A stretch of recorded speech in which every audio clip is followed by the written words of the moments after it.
नमस्कार अनि हार्दिक स्वागत छ कार्यक्रम समय सन्दर्भमा। आदरणीय दर्शक महानुभावहरू, हामीले यस कार्यक्रममा रहेर जनताका प्रत्यक्ष सरकारका विषयवस्तुमा आधारित भएर कुराकानी गर्ने गर्दछौँ र आज हामी यिनी जनताका प्रत्यक्ष सरकारका विषयवस्तुलाई लिएर कुराकानी गर्ने जमर्को गरिरहेका छौँ। खास गरी स्थानीय तहको निर्वाचन भएको पनि करिब 2 महिना पुगिसकेको छ। 2 महिनाको समयमा स्थानीय जनप्रतिनिधिहरूले आफ्ना कामहरू अगाडि बढाइरहनु भएको छ र नगरपालिका, गाउँपालिका अथवा स्थानीय तहले बजेटहरू पनि सार्वजनिक गरिरहेका छन्।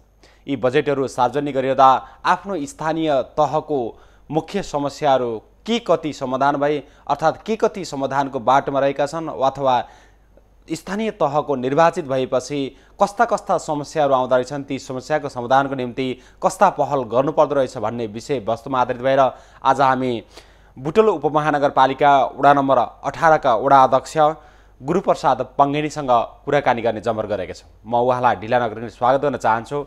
सर, यहाँलाई स्वागत छ कार्यक्रममा।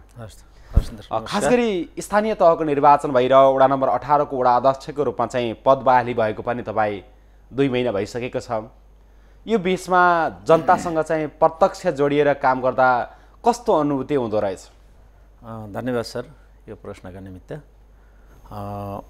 म यो 2079 को स्थानीय निर्वाचन अन्तर्गत बुटोल उपमहानगरपालिका वडा नम्बर 18 को नेकपा एमालेको तर्फबाट निर्वाचित वडा अध्यक्ष हुँ र मैले खास पद बहाली 2079 जेठको 9 गते पद बहाली गरे पश्चात टोलमा देखिएका, वडामा देखिएका विभिन्न समस्याहरूसँग सम्बन्धित रहेर हामीले टोल विकास समिति मार्फत विभिन्न योजनाहरू छनौट गऱ्यौँ र नगरपालिकामा हामीले ती योजनाहरू पेश गऱ्यौँ र हाम्रो नगरपालिकाको 78-79 को 79-80 को बजेट विनियोजन हामीले गरेका छौँ।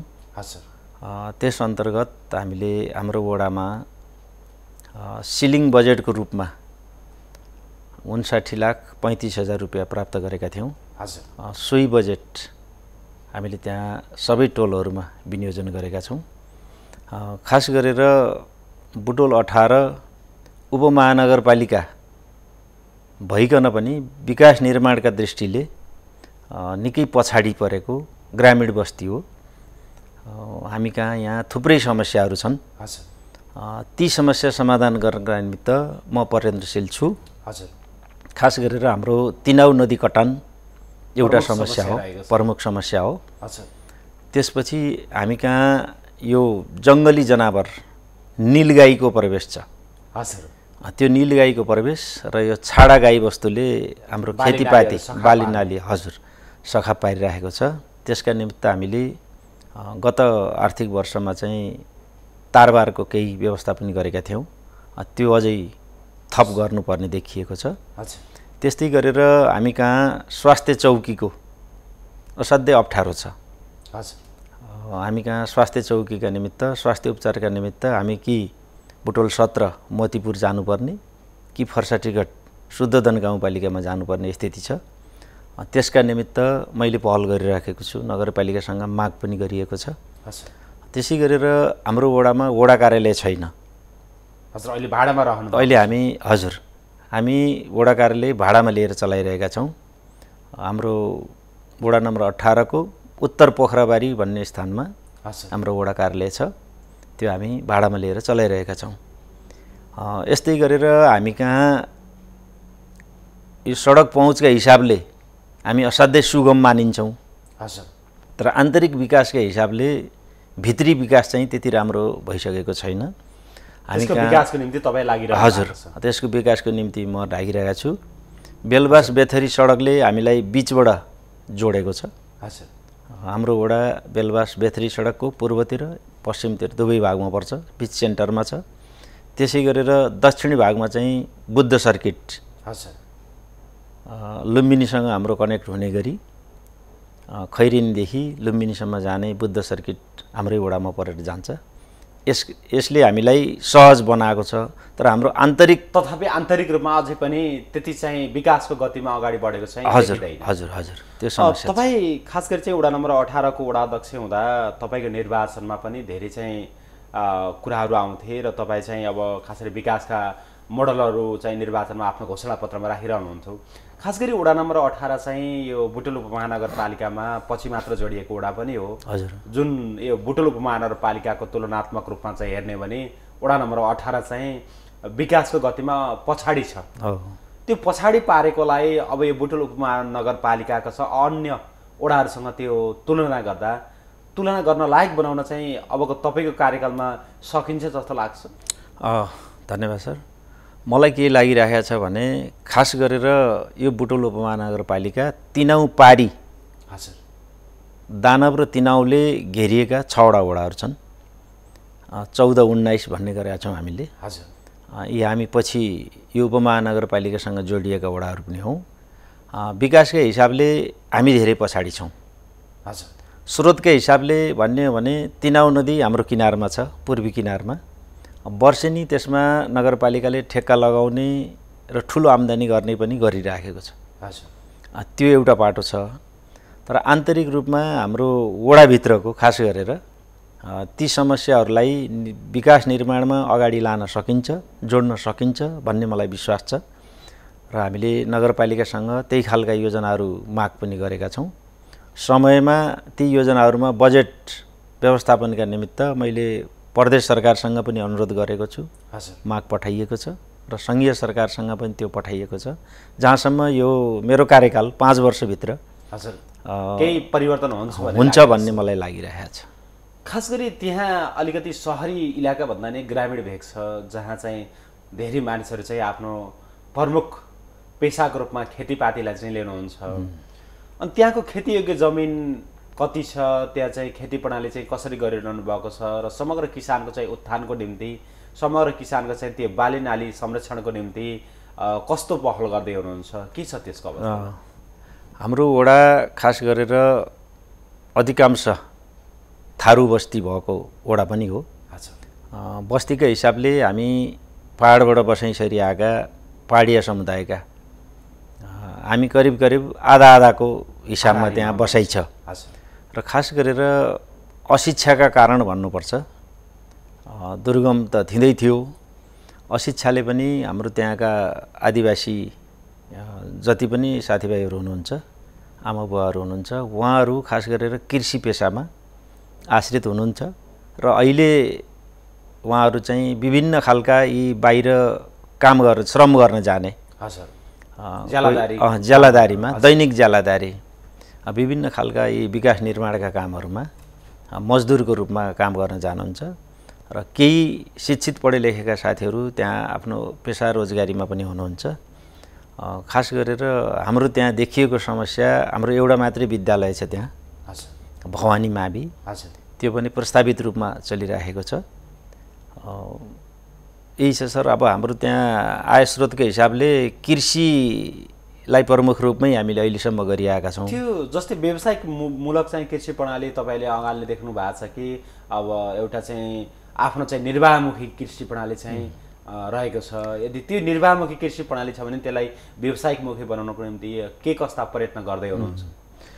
धन्यवाद सर। खास गरेर हामी कहाँ अहिलेसम्म भएको यो कृषि निर्वाहमुखी नै हो। एक सिजन धान लगाउने, गहुँ लगाउने, मकै लगाउने अनि बसेर खाने, यस्तो थियो। अहिले केही वर्षदेखि केही युवा साथीहरूले कृषिलाई आधुनिकीकरण गर्नुपर्छ भनेर उहाँहरूले नगदे बालीतर्फ पनि उन्मुख हुनुभएको छ। त्यसको सहयोगका निम्ति हामीले वडा स्तरबाट छोटो सानो भए पनि बजेट व्यवस्था गरेका छौँ, योजना बनाएका छौँ। त्यसको तालिमका निम्ति सामान्य अब अनुदान त वडाले दिन सक्ने कुरा हुँदैन, सरकारले व्यवस्था गर्ने कुरा हो, स्थानीय सरकारले गर्ला। हामीले वडा स्तरबाट साना साना तालिमहरू, साना सहयोगहरू र कृषिमा के गर्न सकिन्छ भन्ने खालको कृषकहरूलाई तालिम दिएर नगदे बालीतर्फ उन्मुख गराउने योजना छ। हजुर, तपाईँ बाहिर बसेर पनि एउटा समाजसेवामा लागेको मान्छे, पहिला पनि जनप्रति हुनुभन्दा अगाडि पनि बाहिर बसेर समाजसेवामा लाग्नुभयो र अहिले आफै त्यो सेवा गर्ने ठाउँमा जनप्रतिनिधिको रूपमा चाहिँ तपाईँ जानुभएको छ। यो बाहिर बसेर चाहिँ निर्देशन दिने, बाहिर बसेर चाहिँ काम गराउने अथवा काम गर्ने यो पद्धति र भित्र गएर आफैले गर्नुपर्ने कामहरूको तात्विक फरक हुँदो रहेछ कि रहन्छ? त्यो पक्कै पनि सर। म विगत लामो समयदेखि नेकपा एमालेको कार्यकर्ताको हैसियतले त्यो क्षेत्रमा मैले काम गरिराखेका थिएँ। समाजसेवाको हिसाबले म काममा लागिरहेका थिएँ। तर यसो बाहिरबाट हेर्दा यो जिम्मेवारी राजनीतिक रूपमा निर्वाचित भइसकेपछि के नै गर्न सक्छ मान्छेले भन्ने कुरा मलाई लागिरहेको थियो। तर आन्तरिक के रहेछ भने त्यसको एउटा प्रक्रिया छ, त्यसको एउटा विधि छ। जसरी मैले मात्रै चाहेर, वडाध्यक्षले मात्रै चाहेर सम्पूर्ण कुरा बजेट हुन्छ, विकास हुन्छ भन्ने कुरा होइन रहेछ। यसका निम्ति स्थानीय स्तरबाटै टोल विकास संस्थाहरू मार्फत योजनाहरू माग गर्ने, त्यसलाई चाहिँ वडाध्यक्ष त एउटा माध्यम, हजुर, स्थानीय सरकारसँग माग गर्ने, माध्यमको रूपमा लाने हो। योजना चाहिँ माग गर्ने, त्यसपछि सम्बन्धित ठाउँमा चाहिँ मेरोमा यो अप्ठ्यारो छ है भनेर बजेट माग गर्नका निमित्त पहल गर्ने। जसले धेरै पहल गर्न सक्यो, स्थानीय सरकार, प्रदेश सरकार, केन्द्र सरकारसँग जसले धेरै योजना लान सक्यो त्यसले बढी विकास गर्न सकिँदो रहेछ भन्ने मलाई अनुभव भएको छ अहिले यो 2 महिनाको पिरियडमा। हजुर, खास गरी अहिले अब तपाईँ 2 महिनाको पिरियडमा अब त्यहाँको तपाईँ स्थानीय बासिन्दा भएको हुनाले पनि त्यहाँको पहिला नै तपाईँलाई थाहा थियो, त्यहाँका मेन समस्याहरू त तपाईँलाई थाहा थियो। हजुर, तथापि अहिले जुन वडा अध्यक्षको रूपमा चाहिँ त्यो पदमा रहिरहँदा त्यहाँ कस्ता प्रकृतिका समस्या भएका जनताहरू आउनुहुन्छ सेवा लिनको निम्ति, र त्यो सेवा दिने पद्धति कस्तो छ, कर्मचारी तन्त्रको चाहिँ त्यो सेवा दिने चाहिँ पद्धतिहरूलाई कसरी मिलाउनु भएको छ, यता जनप्रतिनिधि र कर्मचारीहरू बिचको चाहिँ सम्बन्ध कस्तो रहेको छ? हाम्रो जनप्रतिनिधि र कर्मचारीको बिचमा राम्रो सम्बन्ध छ। मैले सुरुदेखि नै कर्मचारीहरूलाई सम्मानका दृष्टिले यिनीहरू काम गर्न बसेका हुन् भन्ने खालले नहेरिकन साथीभाइको हिसाबले राम्रो कामका निमित्त मैले उहाँहरूलाई प्रोत्साहन गरिरहेका छु। र उहाँहरूले पनि मलाई कतिपय जनप्रतिनिधिले नजानेका कुरा धेरै हुन्छन् प्रक्रियागत रूपमा, त्यसमा सहयोग गरिरहनु भएको छ।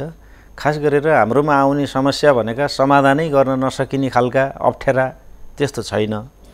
केही नागरिकतामा यो अङ्गीकृत नागरिकता, यसका वंशजको नागरिकता हुनुपर्ने, बाउ जन्मको आधारमा नागरिकता लिएको छ, आमा वंश कृत्रिम यो अङ्गीकृत नागरिकता छ, उसका बच्चाहरूले नागरिकता नपाएको केही समस्याहरू छन्।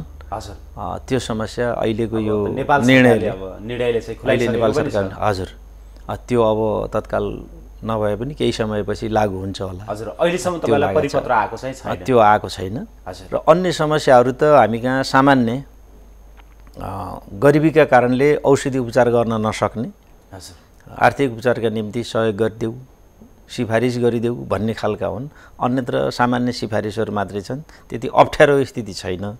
हजुर, खास गरी नवराज माफ गर्नु होला, गुरुप्रसाद पङ्गेनी चाहिँ जुन वडा अध्यक्ष हुँदा, यदि यो वडा अध्यक्ष भयो भने चाहिँ हामीले साँच्चीकै चाहिँ यो परिवर्तन पाउँछौँ। साँच्चीकै ती मानिसहरूले चाहिँ जुन श्रमदान दिनभरि श्रमदान गरेर बिहान बेलुका चाहिँ छाक टार्ने गर्नुहुन्छ, उहाँहरूले चाहिँ साँच्चीकै चाहिँ गुरुप्रसाद पङ्गेनी निर्वाचनमा चाहिँ जितायौँ भने उहाँले साँच्चीकै हाम्रो यो जीवनमा केही कायापलट गर्नुहुन्छ कि भन्ने चाहिँ विचारहरू राखेर उहाँ निर्वाचनमा पनि खटिनुभयो, आफ्नो अमूल्य मतदान पनि दिनुभयो। उहाँहरूको निम्ति तपाईँले के गर्दै हुनुहुन्छ, के गर्ने प्लानिङमा हुनुहुन्छ? धन्यवाद सर। मैले खास गरेर निर्वाचनताका मैले केही कुराहरू प्रतिबद्धता जाहेर गरेको थिएँ। म केही समय बाहिर भएका कारणले कतिपय साथीहरूले मलाई यो बाहिर बस्छ भन्ने खालको एउटा ब्लेम पनि लगाउनु भएको थियो। हजुर, र मैले उहाँहरूलाई बिचमा एउटा प्रतिबद्धता जाहेर गरेको थिएँ, म आजकै मितिदेखि यहीँ बस्छु, यहीँ काम गर्छु। विगतमा पनि म यहीँ काम गरेको थिएँ। मैले तपाईँहरूका दिनदिनै देखिने समस्याहरू धेरैजसो मेरो बलबुताले भ्याएसम्म, मेरो योग्यता क्षमताले भ्याएसम्म म तपाईँहरूलाई सहयोग गर्छु भनेको थिएँ र त्यो मैले गरि पनि राखेको छु। खास गरेर यो रोजगारीको कुरामा अब यो वडा सरकारले गर्न सक्ने त्यति ठुलो अवस्था छैन। तर पनि केही परियोजनाहरू अब हुने कार्यक्रमहरू ल्याउने हजुर अब यो स्वरोजगारका कार्यक्रमका निमित्त हामीले नगरपालिकासँग माग पनि गरेका छौँ। अब त्यसबाट आउने कार्यक्रमले जहाँसम्म उहाँहरूलाई सहयोग पनि पुग्छ होला। तर धेरैजसो हाम्रो त्यहाँ श्रममा बाहिर जाने, घर बनाउने, कार्पेन्टर, पेन्टर, ड्राइभिङ, अब यो विभिन्न घर निर्माणका कामहरूमा हिँड्ने साथीहरू हुनुहुन्छ।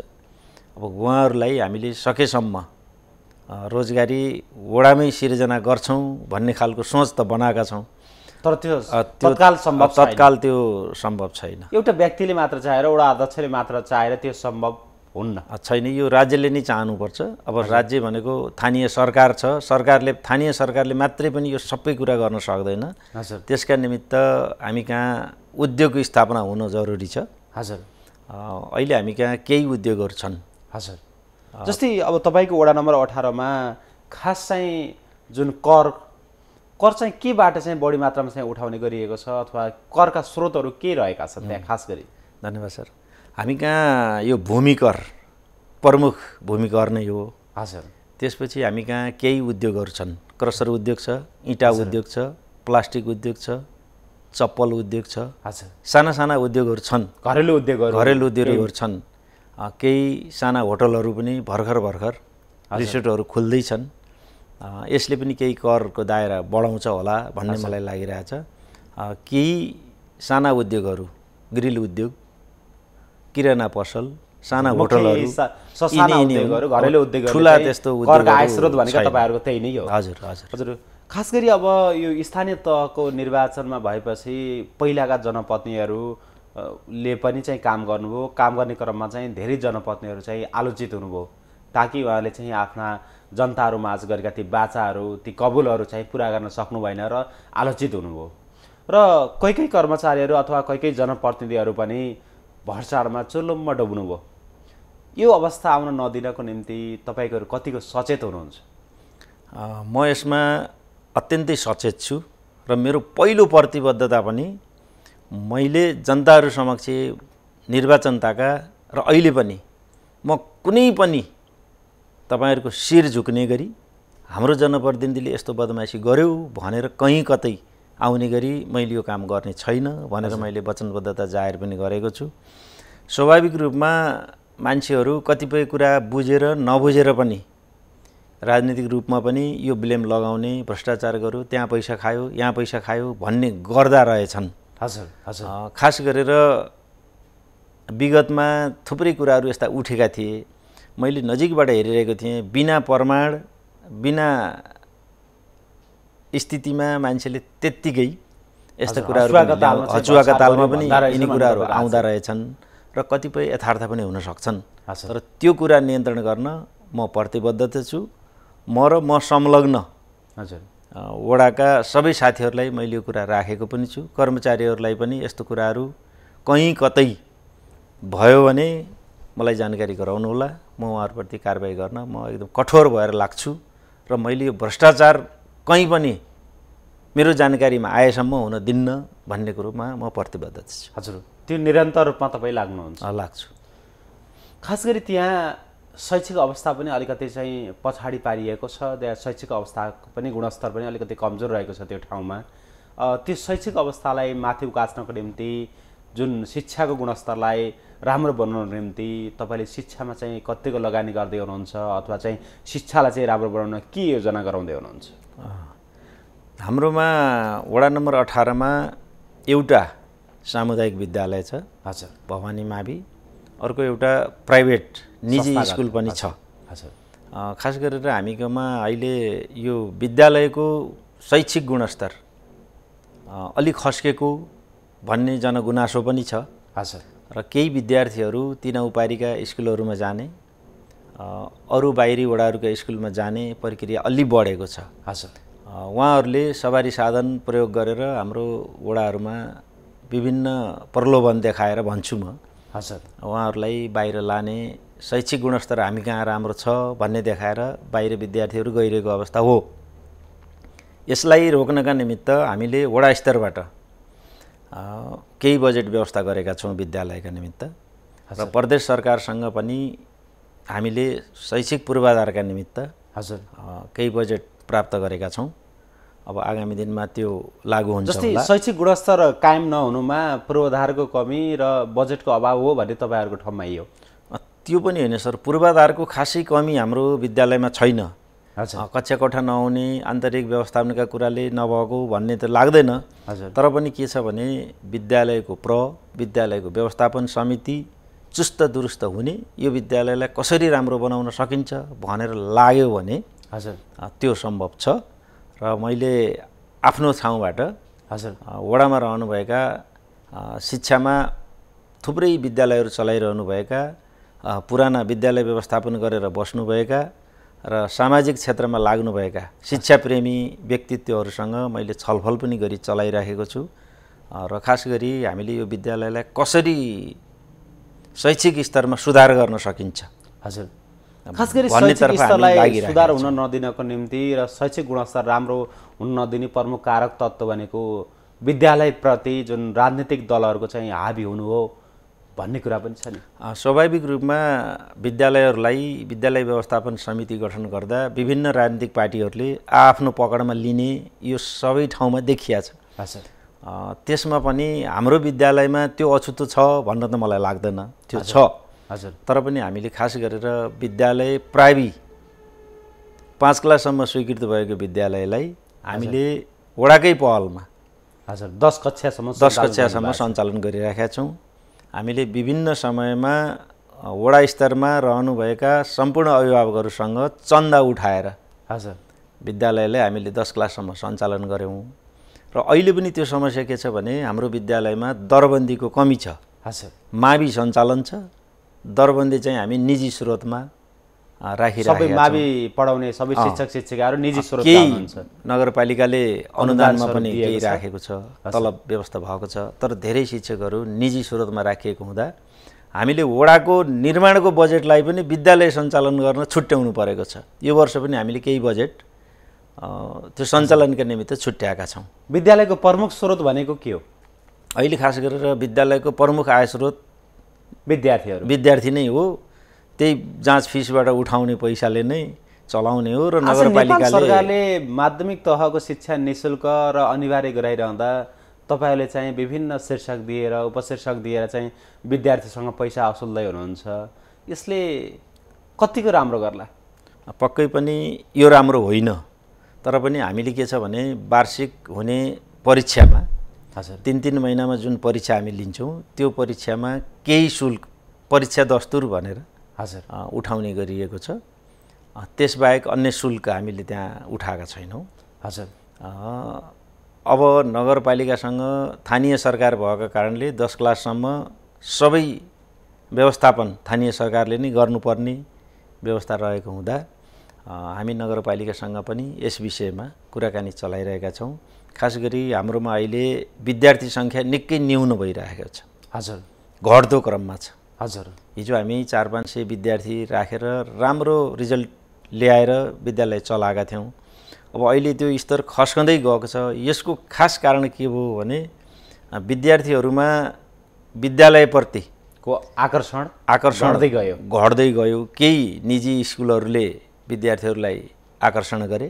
हजुर केही सामुदायिक स्कुलहरूले पनि सेवा सुविधा दिएर जस्तो गाडीको व्यवस्था गरेका छन्, दिवा खाजाको व्यवस्था गरेका छन् र ठुला रिजल्टहरू हामीले राम्रो रिजल्ट ल्यायौँ भन्ने खालको प्रचारले पनि विद्यार्थीहरूलाई त्यता आकर्षण गरिएको अहिले देखिएको छ। हजुर आज त्यसबाट तपाईँहरू कमी हुँदा चाहिँ यो समस्या आएको। अब चाहिँ शैक्षिक गुणस्तर चाहिँ राम्रो नगराएसम्म चाहिँ विद्यालयको अवस्था राम्रो हुन्न भन्ने सोचमा तपाईँ पुग्नुभयो? हामी त्यो स्थितिमा पुगेका छौँ र विद्यालय व्यवस्थापन समितिलाई चुस्त दुरुस्त बनाउन विद्यालय व्यवस्थापन समिति नै राम्रो हुनुपर्छ। कसरी विद्यालय व्यवस्थापन राम्रो गर्न सकिन्छ भन्ने बारेमा त्यहाँ रहनुहुने शिक्षक र व्यवस्थापन समितिको बिचमा राम्रो सम्बन्ध भयो भने र विद्यालयलाई गुणस्तर सुधार्न उहाँहरू बढी लाग्नुभयो भने त्यसमा हाम्रो पनि जिम्मेवारी छ, वडाको पनि जिम्मेवारी छैन भन्ने त होइन। हजुर तर जति उहाँहरूको जिम्मेवारी हुन्छ त्यसमा साथमा सहयोग गर्ने नेतृत्व तहमा रहने नेतृत्व दिने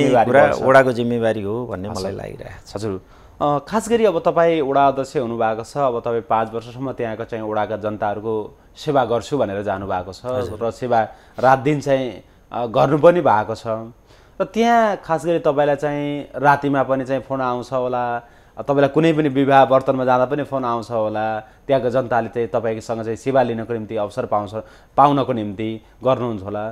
त्यो बेलामा तपाईँलाई कतै आफू जनप्रतिनिधि भएकोमा चाहिँ हिन्ता बोध त भएको छ? भएको छैन सर, त्यस्तो छैन। विगतमा पनि म जनप्रतिनिधि नहुँदा पनि थुप्रै साथीहरूले आफूलाई परेका समस्याको बारेमा मलाई जानकारी गराउनुहुन्थ्यो, अनुरोध गर्नुहुन्थ्यो। मैले व्यक्तिगत रूपमा सक्ने सहयोग, हजुर, खास गरेर हामी कहाँ देखिएका समस्या प्रशासनसँग रिलेटेड पनि हुने गरेका थिए। हजुर, त्यसपछि औषधि उपचारका समस्याहरू पनि हुने गरेका छन्। तिनी समस्याहरूमा र सामान्य आन्तरिक झैझगडाहरूमा हजुर पनि साथीभाइहरूले त्यहाँका जनप्रतिनिधिहरूले पनि बोलाउनुहुन्थ्यो, म त्यो सहजीकरण गर्न त्यहाँ उपस्थित हुन्थेँ। हजुर, र अहिले पनि उहाँहरूले त्यस्ता समस्या आइपर्यो भने खोज्नुहुन्छ र म उहाँहरूको सेवामा चाहिँ मैले राति दिन यो समय त्यो समय भन्ने गरेको छैन। उहाँहरूले जतिखेर बोलाए पनि म त्यहाँ हाजिर हुन्छु। हजुर भन्ने मलाई लाग्छ। प्रतिबद्धता पनि आफ्नो व्यक्तिगत कामलाई चाहिँ गर्न नपाएकोमा मेरो खासै छैन। मेरो व्यक्तिगत काम यो बिग्रियो त्यो बिग्रियो भन्ने खालको त्यस्तो छैन। म नितान्त अब समाजसेवामै जानुपर्छ भन्ने मानसिकता बनाएर नै म त्यसमा लागेको हुँ। हजुर, त्यसमा मलाई गर्व छ। अब सरकारले पुनः चाहिँ सङ्घ र प्रदेशको पनि निर्वाचन तोक्यो, मङ्सिर 4 गतेको निम्ति निर्वाचन गर्ने तयारी चाहिँ गर्न थाल्यो। अब स्थानीय तहको एउटा निर्वाचन सकियो, यो सङ्घको निर्वाचन पनि एकै चरणमा हुन्छ भन्ने कुरामा तपाईँ कतिको विश्वस्त हुनुहुन्छ? धन्यवाद सर। मलाई के लागिरहेको छ भने सरकारले चाह्यो भने, हजुर, अब शङ्का उपशङ्का गर्ने राजनीतिक रूपमा यसो होला उसो होला भन्ने खालको यो जुन शङ्का देखिरहेछ, सरकारले चाह्यो भने एकैपटक निर्वाचन गर्न सम्भव छ। हजुर, हिजो पनि भएको थियो। हजुर, र स्थानीय निर्वाचन पनि एकैचोटि देशैभरि सम्पन्न भयो। त्यसले सरकारले चाह्यो भने हुँदैन भन्ने मलाई लाग्दैन, सम्भव छ। खास गरी तपाईँ चाहिँ अब हामी सङ्घ प्रदेशभन्दा पनि अलिकति वडा स्तरमै बढी चाहिँ जोडिन चाहन्छु म, किन भन्दा तपाईँ एउटा वडाको नेतृत्व गर्ने तहमा पुग्नु भएको छ, जुन वडाको नेतृत्व गरिरहनु भएको छ र वडा आफैमा वडा नम्बर 18 भनेको आफैमा चाहिँ पछाडि रहेको र एउटा सहरसँग जोडिएर एउटा ग्रामीण क्षेत्रलाई चाहिँ जोडिएको एउटा ठाउँ हो। अहिले त्यहाँ खास गरी तपाईँहरूको कुल जनसङ्ख्या कति हो र त्यहाँका चाहिँ मुख्य व्यक्तिहरू चाहिँ के गर्नुहुन्छ? त्यहाँको जनसङ्ख्याले मुख्य व्यक्तिहरूले के गर्नुहुन्छ? अब यो उपमहानगरपालिका अन्तर्गत यो 18 नम्बर वडा जनसङ्ख्याको हिसाबले दोस्रो सानो भन्नुपर्छ, किनभने हामी पहिलो सानो होइन दोस्रो सानोमा पर्छौँ। हजुर, हामी कहाँ खास गरी करिब 4045 यो 76 को गणना हो। अहिले तत्कालको गणनामा हामी मतदाताका हिसाबले 2060 मतदाता थियौँ अहिलेको उसमा। हजुर, त्यो मतदाताहरूको बिचमा हामीले हेर्दाखेरि खास गरेर त्यस वडामा रहनुहुने थुप्रै कार्यमा संलग्न हुनुहुन्छ साथीहरू। व्यवसायको हिसाबले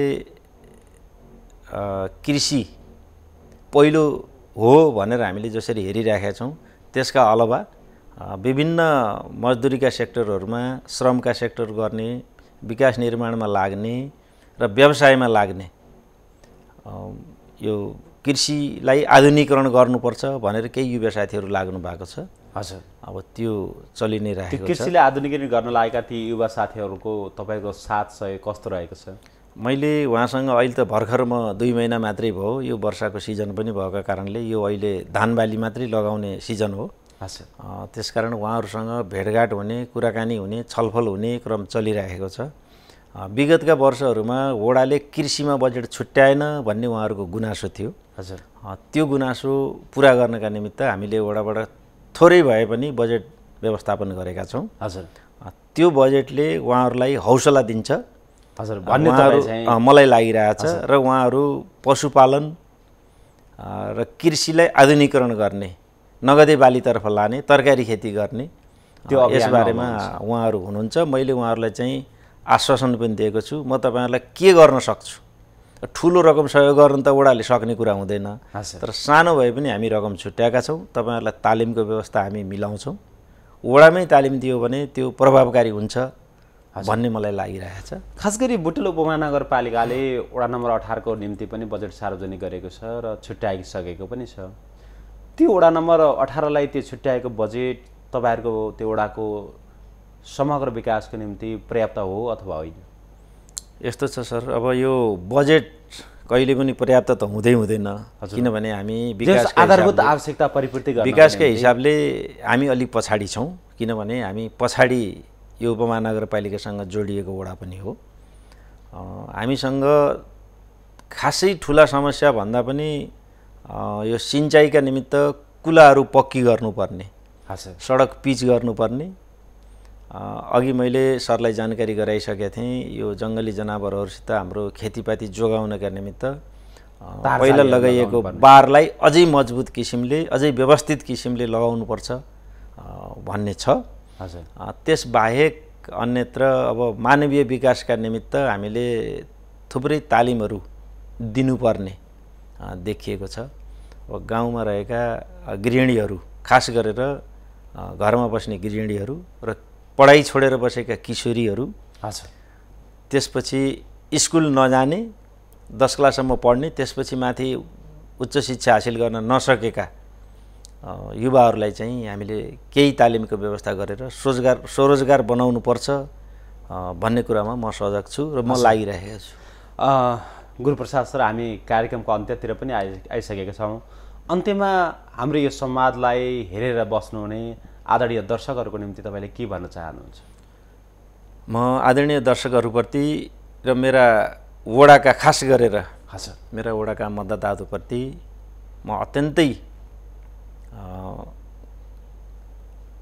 हार्दिकताका साथ उहाँहरूलाई नमन गर्न चाहन्छु र उहाँहरूलाई धन्यवाद दिन पनि चाहन्छु। उहाँहरूले मलाई विश्वास गरेर यो वडाको विकासका निम्ति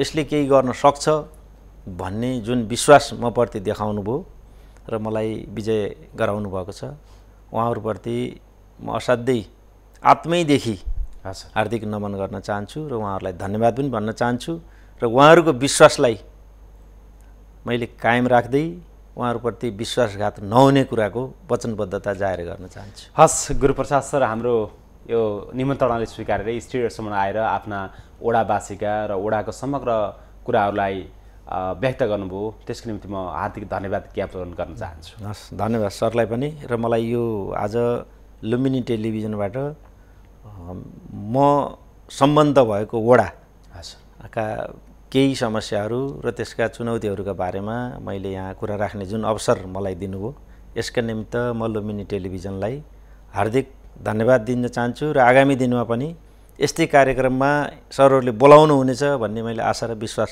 लिएको छु। हस् गुरुप्रसाद सर। आदरणीय दर्शक महानुभावहरू, उहाँ हुनुहुन्थ्यो बुटोल उपमहानगरपालिका वडा नम्बर 18 का वडा अध्यक्ष गुरुप्रसाद बङ्गेनी। आजलाई हाम्रो कार्यक्रम यति नै। हाम्रो कार्यक्रम कस्तो लाग्यो? जस्तो लाग्यो त्यस्तै सल्लाह, सुझाव र प्रतिक्रिया दिँदै जानुहोला।